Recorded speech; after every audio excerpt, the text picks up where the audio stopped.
Hi, I'm here to talk to you for just a couple of minutes about how to effectively answer the practice short answer question that we've given you to respond to by Tuesday. In other words, to do on Monday night, if you haven't already done it.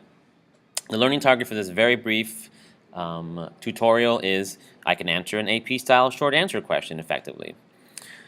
So here's the short answer question. Take a second, read it, and then pause the video and then start it up again when you're done reading it. So you've probably noticed that the short answer question is testing you on your ability to talk about cause and effect, more specifically to talk about cause. So this is one of the easier questions to answer.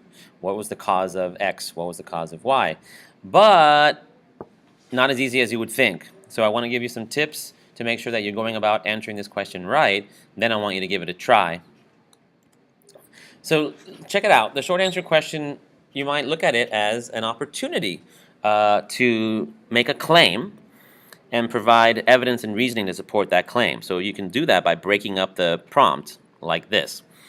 The first part asks you to identify a factor that increased tensions between Britain and the colonies. That's your claim. You want to talk about something general that was happening that made Americans and British people mad at each other. Then you want to explain how this factor helped lead to the American Revolution. So you want to then provide a piece of evidence of this factor that you're describing very generally, and then you want to explain using reasoning how that evidence supports your claim. So you have the material to answer this question. It's all the things that you've written in your multi-flow thinking map as the causes, long-term and short-term. I'll tell you that anything from that list of causes, either long-term or short-term, is fair game in answering this question, as long as you go about it the right way. But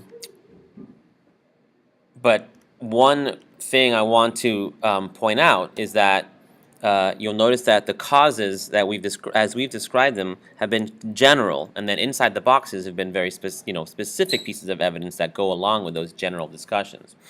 So let me show you a model of how you respond to this question so you can see what I mean. So you start by making a claim. One factor that increased tensions between Great Britain and its North American colonies was the attempt by the British to expand the rights of extraterrestrial aliens after the French and Indian War. That's my claim. You'll notice that my claim isn't one factor that increased tensions was the Stamp Act, or one factor that increased tensions was the Sugar Act, or one factor that increased tensions was the Boston Massacre. They want you in the short answer question to talk about broad developments, not hyper-specific ones. Then they want you to drill down into the evidence that is as specific as possible and explain how that supports your claim.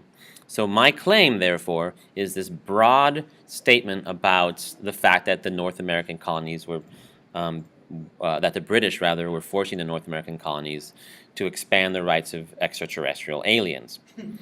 Now I provide my piece of evidence.